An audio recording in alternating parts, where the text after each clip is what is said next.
میں بستر پر بیٹھی یہی سوچ رہی تھی کہ کاش میں نے یہ شادی نہ کی ہوتی، کیونکہ میں اپنا کبارہ پن کھو چکی تھی۔ جب اپنے سہیلیوں کے منہ سے سہاگ رات کے بارے میں سنا تو مجھے ڈر لگنے لگا تھا۔ وہ کہہ رہی تھی کہ یہ رواج ہے کہ شوہر تمہارا کبارہ پن چیک کرنے کے لیے سہاگ رات کو بیڈ پر سفید چادر ڈالے گا اور اس رات پتا چلے گا کہ تم کنواری ہو یا نہیں۔ مجھے تو اپنے سہیلیوں کے منہ سے یہ باتیں سن کر میں ڈر گئی تھی، کیونکہ میں تو پہلے ہی اپنا کبارہ پن کھو چکی تھی۔ اب یہی میرے دماغ میں چل رہا تھا کہ شادی کی رات ہی میرے شوہر کو اپنے کنوارے پن کا پتہ چل گیا تو مجھے صبح ہی طلاق مل جائے گی۔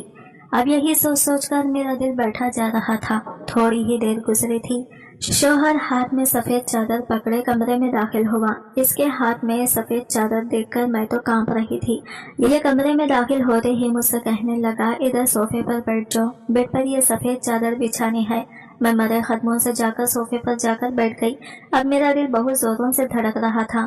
میں دل ہی دل میں یہی سوچ رہی تھی کہ میں اس کو سب کچھ سچ سچ بتا دوں، لیکن مجھ میں ہمت ہی نہیں ہوئی تھی۔ رات بھر اس کی شدتیں برداشت کر رہی تھی۔ میں بہت ہی بے دلی سے سب کچھ اس کے حوالے کر دیا تھا۔ یہ بھی اپنا پیار نچھاور کرنے میں کوئی کمی نہیں چھوڑی تھی۔ اب تو صبح کا انتظار تھا مجھے، لیکن شوہر کی شدتیں سہ کر میں بہت تھک چکی تھی، اس لیے تھوڑی دیر کے لیے سو گئی۔ جب صبح سفید چادر پر میری نظر پڑی تو میرے ہوش اڑ گئے، کیونکہ ہانیہ میرے سامنے بیٹھی تھی۔ ہم دونوں اکیلے مری گھومنے آئے تھے۔ میرے لیے خود پر ضبط کرنا مشکل ہو رہا تھا۔ مجھے ڈر تھا کہیں مجھ سے گناہ نہ ہو جائے۔ میں وہاں سے بہانہ کر کے اپنے ہوٹل کے کمرے میں آ گیا، پر کچھ دیر بعد ہی ہانیہ میرے کمرے میں آ گئی۔ میں نے اس سے کہا یہ مناسب نہیں، پر وہ بھی بہک چکی تھی۔ میرے ذہن میں اپنے حافظ باپ کے الفاظ گونجے کہ اگر بھی گناہ حاوی ہونے لگے اور وہ اللہ کے خوف سے چھوڑ دیا جائے تو اللہ اس کا بڑا انعام دیتا ہے۔ میں نے فوراً ہانیہ کو کمرے سے نکالا اور اگلے دن ہی واپس کراچی آ گیا۔ گھر پہنچا تو سب جمع تھے۔ مجھے دیکھتے ہی میرے باپ نے ماتھا چوما۔ میں حیرانی سے جو ہی اندر گیا، پتھر ہوتا سجدے میں گر پڑا، کیونکہ اتنے چہروں میں میری نظر صرف اس ایک دلکش چہرے کی کھوج میں تھی جس کی خاطر میں اس شادی میں شرکت کرنے چلا آیا تھا، ورنہ میں ایسے ہنگاموں سے دور رہنا ہی پسند کرتا تھا۔ بالخیر مجھے وہ دکھائی دی تو میری تلاش ختم ہوئی اور پھر نظر اس پر ٹک گئی۔ سرخ ریشمی جوڑے میں وہ بے حد حسین لگ رہی تھی۔ اس کے جوڑے کی سرخی کی چھاپ اس کے چہرے پر واضح تھی۔ وہ ادھر ادھر دیکھتے جیسے کسی کی تلاش میں تھی۔ اس کی نظر مجھ پر اٹکی تو جیسے اس کی بھی تلاش ختم ہوئی۔ میں تو اسے خود کب سے اس کی دید کا منتظر تھا۔ مجھے اپنی جانب متوجہ پا کر اس نے اگلے ہی پل نگاہیں پھیر لی۔ میں اس کی ادا پر مسکرا اٹھا۔ میں جانتا تھا وہ شرم و حیا کا پیکر تھی، اس لیے تو کزن پلیز منگیتر کا رشتہ ہونے کے باوجود اس نے آج تک کبھی مجھ سے بات نہ کی تھی۔ ویسے یہ جرأت تو کبھی میں خود بھی نہ کر پایا تھا، مگر آج میں نے ٹھان لیا تھا کہ اس کی مدھر آواز ضرور سنوں گا۔ مشتاق مجھے تم سے یہ کام ہے۔ میں جو ہی جوش و خروش سے اپنی بچپن کی منگیتر اور محبت کی طرف بڑھا تو مجھے اپنے پیچھے نسوانی آواز سنائی دی۔ میں چونک کر رک گیا۔ اپنے پیچھے ہانیہ کو کھڑے دیکھ کر میں کچھ حیران تھا۔ بھلا اس کو مجھ سے کیا کام تھا؟ ہاں بولو ہانیہ، کیا بات ہے؟ میں نے ارد گرد نظریں دوڑاتے مصروف سے انداز میں کہا۔ وہ دراصل مجھے ریاضی کے نوٹس چاہیے تھے، اگر تم مجھے دے دو تو میرے لیے بڑی آسانی ہو جائے گی۔ اس کی بات سن کر میں کچھ حیران تھا۔ ہانیہ میری محلے دار تھی، اس کے اور میرے مضمون ایک جیسے تھے، مگر اس کو میرے بنائے گئے نوٹس کی ضرورت کیوں پڑ گئی؟ وہ تو محلے بھر میں سب سے زیادہ ذہین تھی اور محلے کے اکثر طالب علم اسی کے نوٹس کی تیاری کرتے تھے، مگر ابھی یہ سب سوچنے کا وقت نہ تھا۔ اچھا ہانیہ، تم بلال کو بھیج دینا، کل میں اسے تھما دوں گا۔ میں نے اس کے چھوٹے بھائی کا نام لیا تو وہ مسکرا دی۔ میں نے دوبارہ اپنی منگیتر کی جانب نگاہ دوڑائی تو وہ وہاں سے غائب تھی۔ ارے یار، کہاں گئی؟ میں یہ موقع گنوانا نہ چاہتا تھا، لہٰذا جلدی سے اس کی تلاش میں آگے بڑھنے لگا تو مجھے ہانیہ کی آواز سنائی دی۔ آپ کا شکریہ۔ میں اسے نظر انداز کرتا اپنے منگیتر کی طرف بڑھ گیا۔ مجھے وہ ایک کونے میں اپنے سہیلی کے ساتھ کھڑی دکھائی دی گئی۔ میں فوراً اس کی طرف لپکا، اس کا دھیان میری جانب ہی تھا۔ مجھے آتے دیکھ کر اس کی سہیلی فوراً فوت چکر ہو گئی۔ تمہاری سہیلی بڑی سمجھدار ہے، کباب میں ہڈی نہیں بنی، میں نے مسکرا کر نگینہ کو کہا تو وہ شرما گئی۔ مجھے اس کا مجھ سے یوں شرمانا ہی تو پسند تھا۔ مجھے بے باک اور لڑکوں سے فری ہونے والی لڑکیاں بالکل پسند نہ تھی، مگر آپ کی دوست شاید اتنی سمجھدار نہیں، تبھی کباب میں ہڈی بننے پر تلی ہے۔ نگینہ کی بات پر میں نے حیران ہو کر اس جانب دیکھا जहाँ नगीना ने इशारा किया था हानिया को खड़े देखकर मैं हैरान हुआ। वो मुझे आपसे ये एक और बात भी करनी थी। वो होंठों में उंगली दबाकर बोली तो मैं चौंक गया। अब क्या बात है? मैं चारों नाचार बोला। कुछ नहीं। वो फौरन गड़बड़ा गई। आपकी कजिन बहुत खूबसूरत है, वो इस जानिब इशारा करती बोली जहाँ नगीना खड़ी थी। मैंने पलटकर नगीना की जानिब देखना चाहा, मगर वो अब वहाँ मौजूद न थी। ना जाने वो कब वहाँ से गई, मुझे मालूम न हुआ। इस हानिया की बच्ची की वजह से इतना अच्छा मौका हाथ से निकल गया। तुमने बस यही कहना था। मैं दांत चबाकर बोला तो वो डर गई। नहीं नहीं, मुझे एक और बात भी करनी थी। वो सर खुजाते हुए बोली पर वो तो मैं भूल गई। अपनी बड़ी बड़ी आंखें पिटाई। उफ, न जाने इस लड़की का क्या मसला है। मैंने अपना माथा रगड़ा और नगीना की तलाश में एक और बार नजरें दौड़ाई। नगीना तो नहीं, अलबत्ता नगीना के बाप और अपने चाचा की नजरें खुद पर जमी देखकर मैं गड़बड़ा गया और फौरन हानिया के पास से पलटा। वो सिर्फ मेरी कजिन नहीं, मेरी मंगेतर भी है। मैंने रुककर इसे मुस्कुराकर इतला दी तो वो चौंक गई। मैं लंबे लंबे कदम उठाता फौरन इसे पेशतर वहां से निकल लिया, कहीं चाचा को हार्ट अटैक ही ना आ जाए। मैंने दिल में सोचा था मेरा नाम मुश्ताक है, मेरे अब्बा हाफिज कुरान थे, हमारा घराना शुरू से ही मजहबी था। मैं हमेशा अपने वालिद के नक्शा कदम पर चलने की कोशिश करता रहा हूँ। वैसे तो वो नहर की महकमे में सरकारी मुलाजिम थे, लेकिन कुरान हिफ्ज करना और दूसरों को दीन की तालीम देना इनका सबसे बड़ा शौक था। इनकी ख्वाहिश थी कि इनके तमाम बच्चे हाफिज कुरान बने और दीन के रास्ते पर चले। मैं तो कुरान हिफ्ज ना कर सका, मगर मुझसे छोटा भाई अब्बा की दिली ख्वाहिश पूरी कर रहा था। अब्बा मुझे और आसपास के इलाकों के बच्चों को कुरान मजीद पढ़ाने जाया करते थे। इनके सख्त उसूल और जवाबित ने हम सबको एक नज़्म ज़ब्त वाला माहौल दिया था। मैं घर का सबसे बड़ा बेटा था, इसलिए अब्बा की ज्यादा सख्तियां मुझ पर ही आई थी। मेरे 2 छोटे भाई और सबसे छोटी एक बहन थी। अब्बा हमेशा कहते हैं कि तुम्हें अपने छोटे भाइयों के लिए एक मिसाल बनना होगा, कि हर बात खामोशी से सुन लेता। वैसे मैं अब्बा के तमाम उसूलों पर अमल कर रहा था, मगर फिर भी ना जाए वो हर वक्त की सख्ती क्यों करते। कभी कभी दिल चाहता था कि सब कुछ छोड़कर किसी ऐसी जगह चला जाऊं जहां सुकून मिले। शायद दूरी अब्बा के दिल को नरम करते। मुझे हमेशा से लगना लगता था कि अब्बा मेरे बहन भाइयों से ज्यादा मोहब्बत करते हैं, लेकिन अम्मा मेरी ये बदगुमानी दूर करने की हर मुमकिन कोशिश करती। वो मेरी पसंदीदा चीजें पकाती, मेरे मिजाज का ख्याल रखती और मुझे हमेशा यहाँ एहसास दिलाती कि मैं इनका सबसे ज्यादा लाडला हूँ। मेरे बहन भाई भी मेरा बहुत एहतराम करते थे। अब्बा के भाई मेरे चाचा भी सख्त मिजाज इंसान थे। इनकी बेटी नगीना के साथ मेरा रिश्ता बचपन से तय था और शायद यही वजह थी कि वक्त के साथ साथ मुझे इससे मोहब्बत हो गई। ये बचपन का रिश्ता कब गहरी मोहब्बत में बदल गया मुझे एहसास भी नहीं हुआ। हालांकि हमने कभी एक दूसरे से तन्हाई में बात नहीं की थी, लेकिन खानदान की शादियों या दीगर मौक़ों पर जब हम मिलते तो हमारी नज़रों और मुस्कुराहटों का तबादला हो जाता था। इसकी नज़रों से मुझे अंदाजा हो जाता कि ये दोनों तरफ बराबर रखी थी और वो भी मुझे इतना ही चाहती थी जितना मैं इसको चाहता था। शायद हमारे रिश्ते को अल्फाज की ज़रूरत ही ना थी। नगीना बेहद शर्मा हया वाली और पर्देदार लड़की थी। वो न सिर्फ मेरे दिल की मलिका थी बल्कि मेरी दुआओं का मरकज भी बन चुकी थी। मुझे वो अपने ख्वाबों की शहजादी लगती और मैं हर वक्त इसी के ख्यालों में खोया रहता। मुझे याद है कि एक दफ़ा मैंने इसे एक खानदान की शादी में देखा था। वो सुर्ख लिबास में बहुत खूबसूरत लग रही थी। इसकी झुकी हुई आंखें और शर्मीली मुस्कुराहट मेरे दिल में हमेशा के लिए बस गई थी। मैंने अपनी डिग्री मुकम्मल की तो मोहल्ले में रहने वाले चिच्चा असलम ने मुझे नौकरी के लिए दरख्वास्त देने के लिए कहा। इनकी कंपनी में सीट खाली थी। मैंने बीए का इम्तिहान पास किया था। चिच्चा असलम ने कहा कि फौरन दरख्वास्त दे दो क्योंकि इन्हें लड़कों की ज़रूरत थी। तुम अपनी तालीम के साथ साथ जारी रख सकते हो। चिच्चा असलम की बात मुझे सही लगी और मैंने नौकरी के लिए दरख्वास्त दे दी। जल्दी ही मुझे इनकी तरफ से जवाब आया। अब्बा के मशवरे से मैंने नौकरी शुरू कर दी। मैंने नौकरी पाकर बहुत खुश था। ये मेरी अमली ज़िंदगी की पहली शुरुआत थी। मैं घर के हालात बदलने में अम्मा अब्बा की मदद कर सकता था और फिर अपने पैरों पर खड़े होने का मजा ही कुछ और था। मैंने खुशी खुशी दफ्तर जाना शुरू कर दिया। इसी कंपनी में हानिया को काम करते देखकर मैं हैरान रह गया। वो चाचा असलम की बेटी थी। चाचा असलम हमारे मोहल्लेदार थे। इनके साथ हमारी अच्छी खासी सलाम दुआ थी। वो हमारे घर से कुछ फासले पर रहते।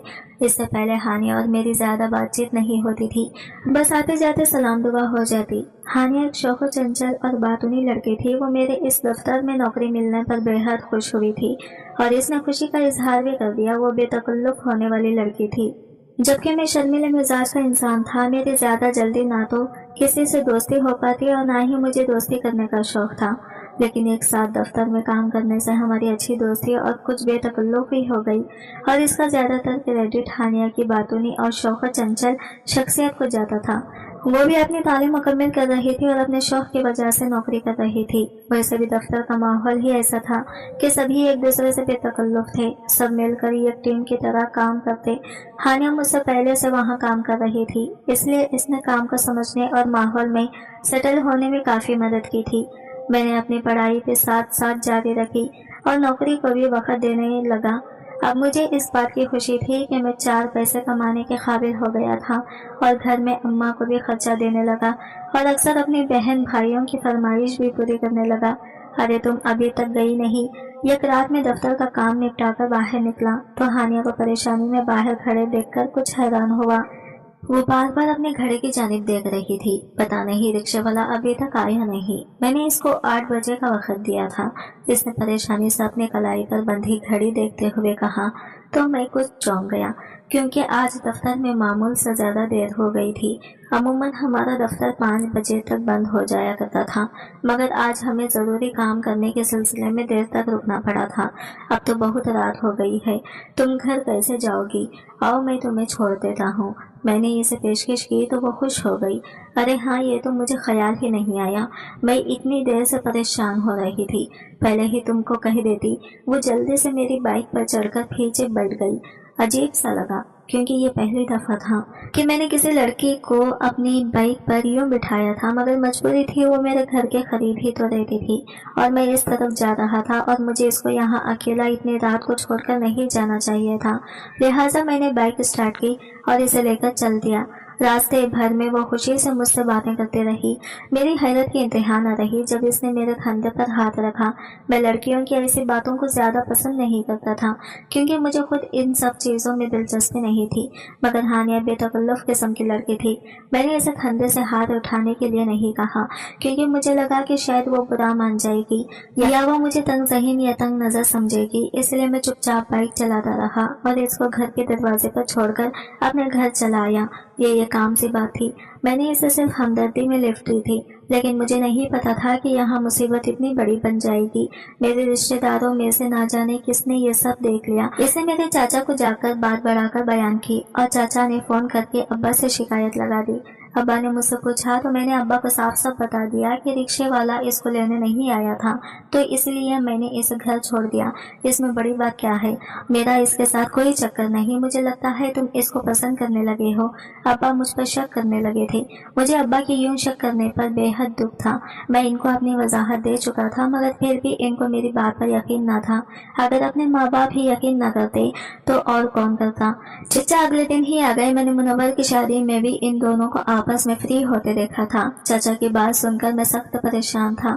चाचा, वो इतने अरसे पहले की बात थी, यहाँ तो तब से ही तुम इसके भेजे हो, जबकि तुम्हें पता है कि तुम मंगनी शुदा हो, तो दूसरी लड़कियों के साथ फ्री होना नहीं बनता तुम्हारा। चाचा, ऐसी कोई बात नहीं। अम्मा अब्बा के सामने चाचा के अल्फाज मुझे सख्त शर्मिंदगी में मुब्तला कर रहे थे। चाचा, आपको ये सब बोलने से पहले 100 मरतबा सोचना चाहिए। मैं आपका होने वाला दामाद हूँ। मैंने संजीदगी से चाचा को मजीद कुछ कहने से बाज रखना चाहा, मगर वो मजीद हत्ते से उखड़ गई। तुम मेरे दामाद कभी नहीं बन सकते। मैं ये रिश्ता खत्म करता हूँ। वो गुस्से में बीच कर बोले तो मेरा दिल दुख सा रह गया। ये क्या कर रहे हो चाचा? ऐसा कैसे मुमकिन है? नगीना मेरे बचपन की मंगेतर है। तुम ये रिश्ता कैसे खत्म कर सकते हो? मैंने हैरत से चाचा की तरफ देखा, जो गुस्से में भरे बैठे थे। बस मैंने कह दिया, वो तुम्हारी बचपन की मंगेतर बाद में पहले मेरी बेटी है और इसकी जिंदगी का फैसला करने का पूरा हक सिर्फ मुझे ही है। मैंने फैसला कर लिया है कि मैं अपनी बेटी तुम जैसे इंसान को देना नहीं चाहता। चाचा की बात सुनकर मुझ पर हैरत के पहाड़ टूट पड़े। भला मैंने ऐसा क्या कर दिया था? मामूली सी बात को इतनी बड़ी वजह बनाकर उन्होंने रिश्ते से इनकार कर दिया था। उन्होंने मेरे बचपन की मंगनी तोड़ने का ऐलान कर दिया। मैं इनको समझाता रहा कि ऐसा नहीं है जैसा आप समझ रहे हैं। तुम जानते हो हम किस माशरे में रहते हैं। ऐसे माशरे में एक लड़की को अपनी बाइक पर बिठाकर घूमना, वो भी रात के वक्त, मैं इससे आगे क्या समझूं? तुमने मेरी बेटी को धोखा दिया है और शादी के बाद भी इसे तंग करोगे, इसलिए मैं रिश्ता खत्म करता हूँ। मैंने पहले तुम में कभी कोई बुराई नहीं देखी थी। आप सुने हैं तो इसी बुनियाद पर बात कर रहा हूँ। तुम्हें क्या लगता हूँ मैं बेवकूफ़ हूँ? चिच्चा ने मुझे इतनी बातें सुनाई कि मैं हैरान रह गया। हालांकि मैंने भी नगीना के अलावा किसी और के बारे में सोचा भी नहीं था, लेकिन मेरे एहसासात और जज्बात के चाचा को कोई परवाह नहीं थी। उन्हें तो अपनी सदा, अना और इज्जत ज्यादा अजीज थी। चाचा, मैंने वो सब कुछ जानबूझकर नहीं किया, गलती से हो गया। मैं अपनी गलती तस्लीम कर रहा हूँ और आपसे माफ़ी भी मांग रहा हूँ। मैंने चाचा के सामने हाथ जोड़े तो वो खंडे से साफा झाड़कर खड़े हो गए। देख मुश्ताक, मैंने तेरी बहुत सुन ली, बस कर दे। और कितना गिड़गिड़ाएगा? मैंने तुझे अपनी बेटी का हाथ नहीं देना तो इसके काबिल ही नहीं है। अगर तेरे बचपन में मुझे पता होता कि तू ऐसा निकलेगा तो मैं ये रिश्ता कभी ना जोड़ता। चाचा की जिद अपने उरूज पर थी। मैंने मदद के लिए अब्बा की तरफ देखा, लेकिन वो सर झुकाए बैठे थे। इन्हें मालूम था कि जब चाचा अपनी जिद पर आ जाए तो इन्हें हिलाना किसी के बस की बात नहीं। अब अम्मा तू ही कुछ कर। मैंने अम्मा की तरफ देखा, लेकिन वो भी रुख मोड़ गई। कोई भी मेरी मदद करने को तैयार न था। सभी मुझे मुजरिम और कसूरवार समझ रहे थे। हालांकि मैंने कोई गुनाह नहीं किया था, फिर भी मैं सजा का मुस्तहिक ठहरा और मेरी बचपन की मोहब्बत नगीना को हमेशा के लिए मुझसे छीन लिया गया। मैंने अम्मा और अब्बा को समझाने की कोशिश की थी कि हानिया और मेरे दरमियान कुछ नहीं है, मगर वो ना जाने क्यों सभी बज़िद थे और जबरदस्ती मेरा इसके साथ चक्कर चलाने पर तुले हुए थे। मैं भी हानिया के बारे में ऐसा ना सोचा था कि इसने कई दफा मुझसे फ्री होने की कोशिश की थी, मगर मैंने हमेशा ये हद कायम रखी। वो बेतकल्लुफी किस्म की लड़की थी। वो दफ्तर में बाकी सबके साथ भी ऐसे ही फ्री हुआ करती थी। यह सब इसके मिजाज का हिस्सा था। मैंने इसको लिफ्ट देकर ना जाने क्या गुनाह कर दिया था। अगर इसकी जगह कोई और भी लड़की होती तो मैं इसे भी इतनी रात को अकेला ना छोड़ता और इसकी वापसी का कोई ना कोई इंतजाम जरूर करके आता।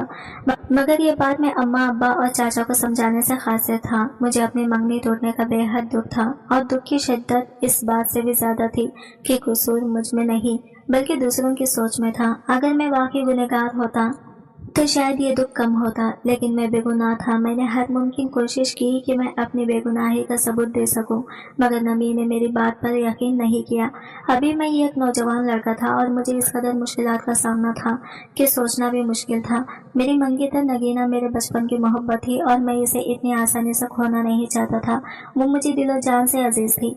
मैंने इरादा कर लिया कि एक बार खुद इससे बात करूंगा और अपनी बेगुनाही का यकीन दिलाने की कोशिश करूंगा, लेकिन मैं ये भी जानता था कि वो एक मशरकी और सीधी सारी लड़की थी जो अपने वालिदैन के फैसले के खिलाफ नहीं जा सकती थी। ऐसे में वो मेरी बात क्यों कर सुनती?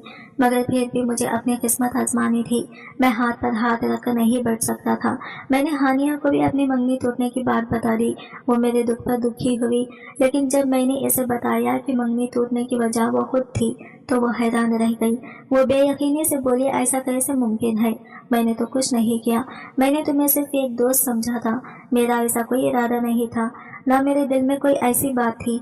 वो वजाहत देने लगी, मगर मैंने इसे रोक दिया। तुम शर्मिंदा ना हो, ये तुम्हारी गलती नहीं, ये कसूर हमारे माशरे के लोगों की सोच का है। यहाँ लड़के और लड़की की दोस्ती को फौरन गलत समझ लिया जाता है और यही मेरे साथ हुआ। मुझे मालूम नहीं था कि चिच्चा इतनी आसानी से लोगों की बातों में आ जाएंगे और मुझ पर शक करेंगे। हानिया ये सब सुनकर खामोश हो गई। फिक्र ना करो, मैं तुम्हारे साथ हूँ। ये सब मेरी वजह से हुआ है तो मैं ही तुम्हारे दर्द का मदावा करूंगी, तुम्हारे जख्मों पर मरहम रखूंगी। हानिया की बातों में एक अजीब सी तसल्ली थी। मैं जानता था कि वो मेरे दुख को कम करने की कोशिश कर रही थी, लेकिन मेरा दिल अब भी नगीना के साथ था और मैं जानता था कि मुझे अपनी जंग खुद लड़नी थी। मेरी जिंदगी में यह खला पैदा हो गया था। नगीना के बगैर जिंदगी गुजारना मेरे लिए बेहद मुश्किल था। वो मेरी सोच का महवल थी, मगर इसे मुझसे छीन लिया गया था। मैंने ठान लिया था कि अपनी से कोशिश जरूर करूंगा, चाहे सब कुछ मेरे खिलाफ ही क्यों ना हो। मैं एक तरफ खड़ा था जबकि अम्मा, अब्बा और बाकी सब रिश्तेदार दूसरी तरफ। तुम्हारे और हानिया के दरमियान कुछ न कुछ जरूर होगा, ऐसे ही तो बात नहीं बने। तभी तो तुम इसे अपनी बैग पर घुमाकर फिर रहे थे। अम्मा की बात से मुझे बहुत दुख पहुंचा था। अम्मा ने कई बार मुझे फोन पर हानिया से बात करते हुए देखा था जब से मेरी मंगनी टूटी थी। हानिया रोज मुझे फोन करने लगी थी। वो अपनी तरफ से मुझे दुख को कम करने की कोशिश कर रही थी। शायद वो शर्मिंदा थी कि इसकी वजह से मेरी मंगनी टूटी। वो यही समझती थी कि मेरा दुख कम करना इसका फर्ज है। मैं इसे कैसे झड़क सकता था? मुझे वैसे भी इस वक्त किसी के साथ की जरूरत थी और वो मुझे ये साथ दे रही थी, मगर इसका नतीजा ये हुआ कि घर वालों का शक मजीद पुख्ता हो गया। मैंने कई बार अम्मा को समझाने की कोशिश की कि ऐसा कुछ भी नहीं है, मगर मेरी ही मगर मेरी बात बेकार साबित हुई। नगीना के बगैर मेरी जिंदगी जैसे बिखर चुकी थी और अब हानिया के साथ की वजह से मेरे रिश्तेदार मजीद दूर हो रहे थे। ये सब कुछ मेरे लिए एक नई इम्तिहान जैसा था। हानिया, तुम किस तरह एक बार नगीना के साथ मेरा राबिता करवा दो। मैंने हानिया से कहा। वह हैरानी से मुझे देखने लगी। तुम इसके साथ राबिता करके क्या करोगे? भला मैं इसे अपने दिल की बात कहना चाहता हूँ। इसे बताऊंगा कि हमारे बीच कुछ भी नहीं है और शायद वो मेरी बात समझ सके और मेरी खातिर कोई स्टैंड ले ले। वो तुम्हारी खातिर क्या स्टैंड लेगी? मुझे नहीं लगता कि इसमें इतना हौसला है। अगर इसमें हौसला होता तो वो पहले ही अपने बाबा को समझाकर ये मंगनी खत्म होने से रोक लेती और मुझे ये भी नहीं लगता कि वो तुम पर एतबार करेगी। वो परसोच अंदाज में बोली। बात तो इसकी भी ठीक थी, मगर मैं चाहता था कि मैं अपनी इसी कोशिशें करूँ। ऐसा ना हो कि मुझे बाद में पछतावा रह जाए कि मैंने एक बार भी नगीना से राबिता करने की कोशिश नहीं की थी। मुझे इसके एहसास जानने का पूरा हक था, ये जाने बिना कि वो क्या चाहती थी। मैं इसके हक से दस्तबरदार नहीं हो सकता था। हानिया, मुझे इससे बात करनी है। अगर इसे हकीकत मालूम हो जाए तो शायद वो अपनी बात मनवा सके और सब कुछ ठीक हो जाए। बस तुम एक बार मेरा राबिता करवा दो। ठीक है, फिक्र ना करो, मैं किसी तरह राबिता करती हूँ, लेकिन तुम ज्यादा उम्मीद मत करना। इसने खुद भी तो तुमसे राबिता करने की कोई कोशिश नहीं की। इसकी बात सुनकर मेरा दिल बुझ गया था। तो क्या नगीना भी मेरे खिलाफ दिल में बदगुमानी लिए बैठी थी, या वो मुझे चाहती ही ना थी? तुम्हें चाचा का नंबर देना होगा। हानिया की आवाज मेरे कानों में पड़ी तो मैं अपने ख्यालों से निकला। चाचा का नंबर लेकर तुम क्या करोगी? मैं इनसे नगीना की किसी सहेली के तौर पर बात करके इसका नंबर ले लूंगी। इसने इतने आराम से ये बात कही कि मुझे इस पर मुकम्मल यकीन हो गया। मैं जानता था कि वो समझदार लड़की है और कुछ ना कुछ करके मेरा राबिता नगीना से जरूर करवा सकती है। चुनाचा मैंने इसे चाचा का नंबर दे दिया और दिल में उम्मीद पैदा हो गई कि शायद हालात बेहतर हो जाएंगे। मैंने नगीना से बात करने की कोशिश की थी, मगर वो तुमसे बात नहीं करना चाहती। इसका दिल तुम्हारी तरफ से बहुत मैला है। हानिया ने मुझे चंद रोज बाद ये इतला दी तो मेरा दिल बैठ सा गया। ऐसा कैसे मुमकिन है? इसने भी सब लोगों की तरह जमाने की बातों पर एतबार कर लिया। इसे नहीं मालूम कि मैं सिर्फ इसे चाहता हूँ। मेरे दिल में इसके सिवा कोई नहीं है। मैं दुख से बोला था। मैं क्या कह सकती हूँ? मैंने तो समझाने की बहुत कोशिश की थी। हानिया के चेहरे पर एक साया सा गुजरा। तुम मुझे इसका नंबर दे, मैं खुद इससे बात करना चाहता हूँ। मैंने कुछ सोच कर कहा। नंबर तो मैंने डिलीट कर दिया। हानिया ने जल्दी से कहा तो मैं हैरान रह गया। तो तुमने इतनी जल्दी नंबर क्यों डिलीट कर दिया? तुम्हें मालूम था कि मुझे इससे राबिता करना है। मैंने जरा ऊंची आवाज में कहा तो वो चुप रह गई। सॉरी, माफ करना, मैं जरा परेशान हूँ, इसलिए तुमसे इस तरह बात कर गया। मुझे अगले ही लम्हे एहसास हो गया कि मैंने हानिया के साथ ऊंची आवाज में और गुस्से से बात कर दी थी। हालांकि वो सिर्फ मेरी मदद करने की कोशिश कर रही थी। मुझे इसके साथ ऐसा सुलूक करने का कोई हक न था। कोई बात नहीं, वो ठंडी सांस लेते हुए बोली। मुझे पता है तुम परेशान हो, मैं तो सिर्फ तुम्हारी परेशानी कम करना चाहती हूँ। इसने वजाहत की तो मैंने अजबात में सर हिला दिया। वाकई इस सब में और इसका कोई कसूर नहीं था। दफ्तर की तरफ से आजाद कश्मीर के लिए ट्रिप जा रहा था। हानिया कब से मेरी मिन्नतें करने में लगी थी, तुम भी साथ चलो, इतना मजा आएगा, हम खूबसूरत मनाजिर देखेंगे। दफ्तर वालों को भी ना जाने क्या सोबी थी। किस साल के आखिर में टारगेट मुकम्मल होने पर सैर का प्रोग्राम बना बैठे। मेरे जाने का बिल्कुल मूड नहीं था। मेरे घर के हालात बहुत खराब थे। अम्मा अब्बा अलग मुझसे खफा बैठे थे, जबकि मैं अभी तक चीचा और नगीना को भी राजी करना कर पाया था। मगर हानिया मेरे पीछे हाथ धोकर पड़ गई थी। मेरा दिल बिल्कुल भी जाने को नहीं चाह रहा था। मैंने साफ मना किया, मगर वो बस अपनी बात मनवाने पर लगी रहती। तुम यहाँ रहोगे तो तुम्हारा मूड मजीद खराब होगा। पहले अपने आप की तरफ तवज्जो दो, फिर मेरा और बाकियों की फिक्र करना। जब तुम वहाँ के माहौल में जाओगे तो तुम्हारा मूड खुशगवार होगा और तुम्हें अपने रूठे रिश्ते मनाने की एनर्जी भी मिलेगी। इसने मुझे कुछ इस अंदाज में समझाया कि मैं भी राजी हो गया। वैसे भी दफ्तर के बाकी साथी बहुत जोर दे रहे थे और बॉस की तरफ से भी ऐलान हो चुका था कि सबका इस ट्रिप में शिरकत करना लाजमी है ताकि सब मिलकर लुत्फ़ अंदोज हो सके। शुमाली इलाका जाकर ये 3 दिन का ट्रिप था, मगर वापसी के वक्त हानिया की जिद ने मुझे हैरान कर दिया। इतनी जल्दी ट्रिप खत्म हो गया। मेरा तो वापस जाने का बिल्कुल भी दिल नहीं कर रहा है। इन्हीं में और रुकना चाहती हूँ। ایسے کیسے رک سکتے ہیں؟ ہم سب کے ساتھ ہی واپسی ہے ہماری۔ میرے خیال میں ہمیں مری چلنا چاہیے۔ مجھے مری دیکھنے کا بہت شوق ہے، میں نے آج تک مری نہیں دیکھا۔ کیا ہو گیا ہے ہانیہ؟ مری یہاں سے کافی دور ہے اور ہمیں سب کے ساتھ واپس جانا ہے۔ میں نے اپنی بات پر زور دیا۔ عین وقت پر اس کی نئی فرمائش سن کر میں کچھ چڑ سا گیا۔ سنو نا مشتاق، تم مجھے لے جاؤ نا، تمہیں پتا ہے میرے گھر والے کہیں نہیں لے کر جاتے۔ اماں بابا نے کبھی مری جانے کی اجازت نہیں دی اور نہ ہی کبھی دیں گے۔ اب میں تمہارے ساتھ آئی ہوں تو یہ موقع ہاتھ سے نہیں جانے دینا چاہتی۔ اور اس کی ضد سن کر میں سوچ میں پڑ گیا۔ ہانیہ نے ہمیشہ میرے مشکل وقت میں میرا ساتھ دیا تھا۔ میں اس کی فرمائش ٹالنا تو چاہتا تھا مگر وہ اتنا اصرار کر رہی تھی کہ میں نے ہار مان لی۔ ٹھیک ہے چلو چلتے ہیں۔ دفتر کے باقی ساتھی واپسی کے لیے روانہ ہو گئے، جبکہ ہانیہ اور میں اکیلے مری کے لیے نکل کھڑے ہوئے۔ مجھے سب کچھ عجیب سا لگ رہا تھا اور ویسے بھی یہ سب چیزیں مجھے پسند نہیں تھی، مگر حالات نے مجھے مجبور کر دیا تھا۔ وہ اس طریقے سے مجھ سے بات کرتی کہ میں اس کے ہر بات ماننے پر مجبور ہو جاتا۔ وہ اپنی ہر ضد منوا لیا کرتی۔ میں ہانیہ کو یہاں تک تو لے آیا تھا مگر سوچ سوچ کر پریشان تھا کہ اگر گھر میں کسی کو علم ہو گیا کہ دفتر کے باقی ساتھی واپس جا چکے ہیں اور میں ہانیہ کے ساتھ اکیلا مری میں سیر سپاٹے کرنے میں مصروف ہوں تو ان کے شک پر تصدیق کی مہر لگ جانی تھی۔ وہ پہلے ہی میرے بارے میں غلط سوچ رکھتے ہیں، اگر وہ اس بات کو سچ مان بھی لے تو کیا ہوگا؟ میرا تو جو نقصان ہونا تھا وہ پہلے ہی ہو چکا تھا، مزید کیا نقصان ہوگا؟ میں نے بھی لاپرواہی سے دھندے اور اچکا دیے اور سارا معاملہ اللہ کے سپرد کر دیا۔ ہانیہ بہت خوش نظر آ رہی تھی، وہ اتنی خوش تھی کہ جتنا آزاد کشمیر میں دفتر کے ساتھیوں کے ساتھ بھی نہ ہوئی ہوگی۔ اس نے مجھے ایک لمحے کے لیے بھی سکون سے بیٹھنے نہ دیا۔ ہوٹل پہنچتے ہی میرا ہاتھ پکڑ کر فوراً باہر لے گئی۔ ہم سارا دن مری کے مال روڈ پر گھومتے رہے۔ یہاں کے خوبصورت مناظر اور خوشگوار ماحول نے میرے ذہن پر چھائی ہوئی پریشانی کو کچھ دیر کے لیے دور کر دیا تھا۔ سارا دن پھرتے ہوئے میں تھکن سے چور ہو چکا تھا۔ چلو ہانیہ ہوٹل چلتے ہیں، میں تھوڑا آرام کر لیتے ہیں۔ میں نے ہانیہ کو یاد دلایا تو وہ چمک کر بولی، مطلب ہوٹل تبھی جانا ہے؟ میں تو کہتی ہوں ہم ساری رات گھومتے رہیں، زیادہ مزہ آئے گا۔ وہ شوخی سے بولی تو میں نے اپنا ماتھا پیٹ ڈالا۔ بس کرو ہانیہ، میں واقعی تھک گیا ہوں۔ اچھا چلو کہیں کافی پینے چلتے ہیں، اس سے تمہاری تھکن دور ہو جائے گی، وہ بولی تو میں نے فوراً ہوٹل کے کیفے کا رخ کیا اور ہم دونوں جا کر بیٹھ گئے۔ شکر ہے کچھ دیر تو تم نے مجھے بیٹھنے کا موقع دیا۔ کافی پینے کے دوران میری تھکن کچھ کم ہوئی۔ مشتاق مجھے دیکھو، میں تمہیں کیسی لگتی ہوں؟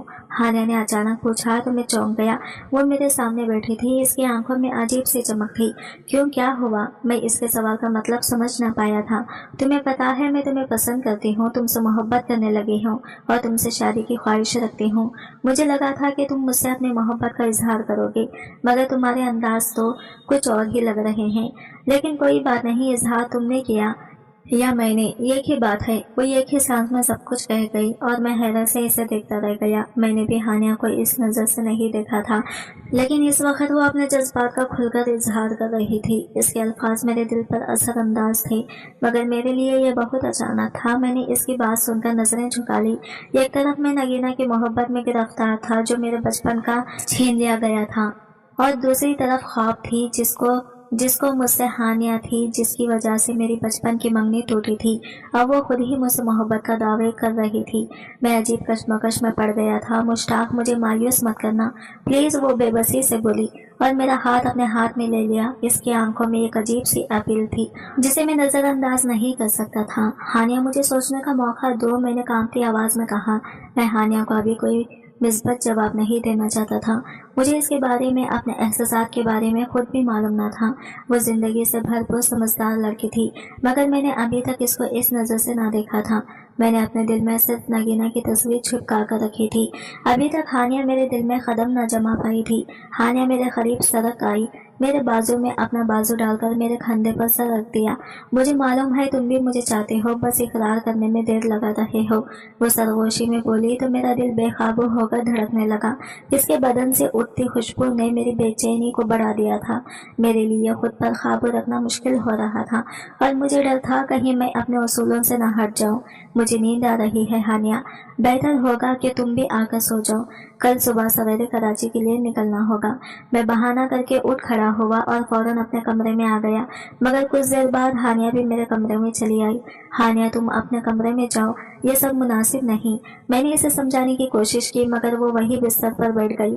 مجھے تم سے ہی شادی کرنی ہے، مشتاق یہاں رہوں یا وہاں، کیا فرق پڑتا ہے؟ وہ عجیب سے انداز میں بولی اور میں حیرانی سے اسے دیکھتا رہا۔ اس کا یہ بے باک رویہ میرے لیے غیر متوقع تھا، شاید یہ ماحول کا اثر تھا۔ اگلا پارٹ دیکھنے کے لیے ہمارے چینل کو سبسکرائب کریں۔ فرینڈز ملتے ہیں اگلے نئی ویڈیو کے ساتھ، تب تک کے لیے بائے بائے، ٹیک کیئر، اللہ حافظ۔